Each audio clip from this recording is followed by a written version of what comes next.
બાપુના ચરણોમાં વંદન, નિરંત ભગવાનના ચરણોમાં વંદન, બધાય સંત ભગવાનના ચરણોમાં ખૂબ ખૂબ વંદન. તમને બધાયને ભાવથી વંથડ ગુરુગાદી વતી જય શ્રી કૃષ્ણ, જય ગુરુદેવ.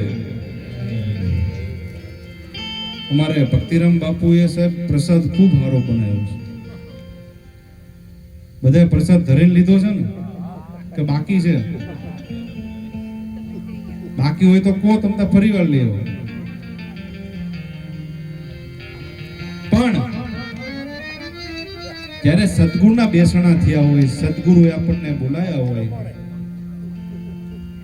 અને સાહેબ 8મી પુણ્યતિથિ, આ દિવસને જો સદગુરુને સેવા હોય તો સદગુરુ રાજી થાય ને એવા કામ કરવા પડે. અમારે પુરુષોત્તમ બાપા કહેતા, અમારે વંથડ ગુરુ ગાદીએ બ્રહ્મલીન તિથિ નથી ઉજવાતી, જન્મ દિવસ ઉજવાય છે, આનંદનો દિવસ કહેવાય. સદગુરુ શરીર છોડે છે પણ એનો દુઃખ તો આપણને બધાને હોય ને હોય જ છે. સદગુરુ એટલે બાપ, બાપ જેવા લાડ જેણે આપણને લડાયા હોય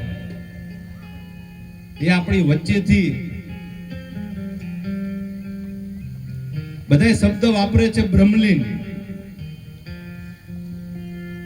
સદગુરુ તત્વ બ્રહ્મ એટલે ભગવાનની અંદર લીન થયા, સમાધિ સ્થિત થયા. પણ મેં કીધું એમ કે સદગુરુ એટલે બાપ. બાપ ક્યારે દીકરાનો હાથ છોડતા નથી.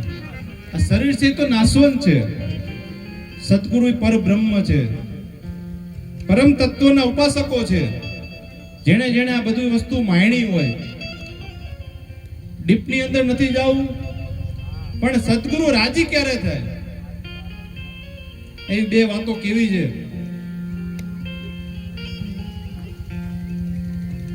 ઘણા બધા નજીક હોય છે પણ સદગુરુને સમજી નથી શકતા.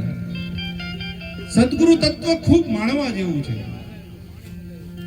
અમારે સાહેબ ભક્તિરામ બાપુની બહુ ઈચ્છા હતી, અમને બધાને તો આ બધાએ પુરુષોત્તમ બાપાને, દિનબંધુ બાપુને ખૂબ સેવા છે.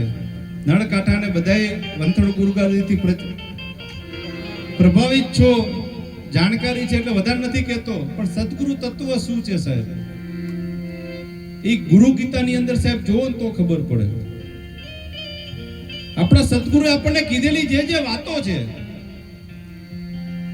એને હૃદયમાં ઉતારવાની જરૂર છે. સદગુરુ આપણને શું શું કહી ગયા છે, હજુરામ બાપા સાહેબ શું શું કહી ગયા છે,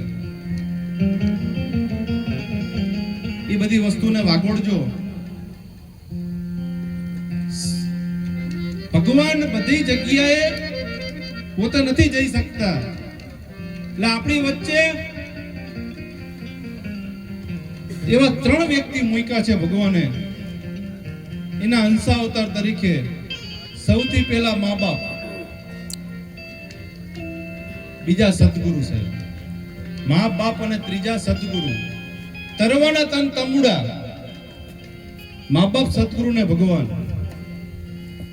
આમાંથી કેટલા જણાએ ભગવાનને જોયા છે?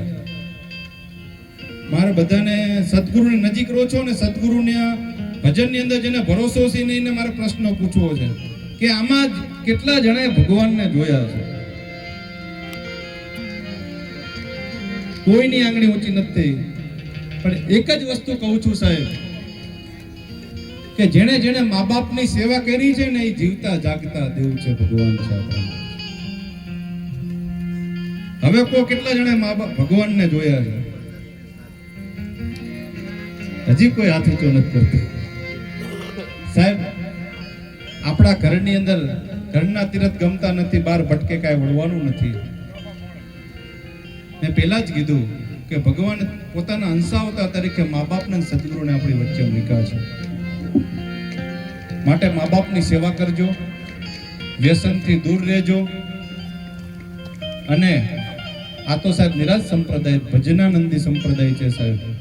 સનાતનનો એવો સંપ્રદાય છે જે ખૂણે ખૂણે જઈને ગામડાના છેવાડે છેવાડે જઈને લોકોને જાગૃત કરવાનું, સનાતનનું ઉજાગર કરવાનું કામ કરે છે. જેવું પુરુષોત્તમ બાપાએ કાર્ય કર્યું હતું એવું જ નિરાજ સંપ્રદાય કરી રહ્યો છે. ભગવાન સદગુરુને પ્રાર્થના કરીએ આપણા પરિવારને ભજનાનંદી બનાવે, ભગવાનનું ભજન કરતા શીખવાડે અને ખૂબ આગળ લઈ જાય, આપણા પરિવારને સુખ શાંતિ અને સમૃદ્ધિ આપે એવા સદગુરુના ચરણોમાં વંદન છે. વધારે ઘણી બધી વાતો છે, ઘણા બધા સંતો કહે છે, પણ મેં પહેલાય કીધું ને છેલ્લે કહું છું કે મા બાપની સેવા કરતા રહેજો, પરિવાર વ્યસન ને ફેશનથી દૂર રહે અને સનાતનને ઉજાગર કરવાના કાર્યો કરતા રહીએ એવી જેમના ચરણોમાં વંદન છે. સર્વ સુખીને સંતો સર્વે સંતો નિરામયા સર્વે બધાની પશ્ચિમમાં કશિપુ ભાગવત. બધા ખૂબ ખૂબ સુખી થાવ, ખૂબ ભક્તિભાઈ બનો એવા વંથળ ગાદી વતી બધાને ખૂબ ભાવથી જય શ્રી કૃષ્ણ, જય ગુરુદેવ. પૂજ્ય ભાર્ગવદાસ બાપુને આપણે તાળીઓથી વધાવશું. થોડામાં બાપુએ બહુ મોટો ઈશારો કર્યો.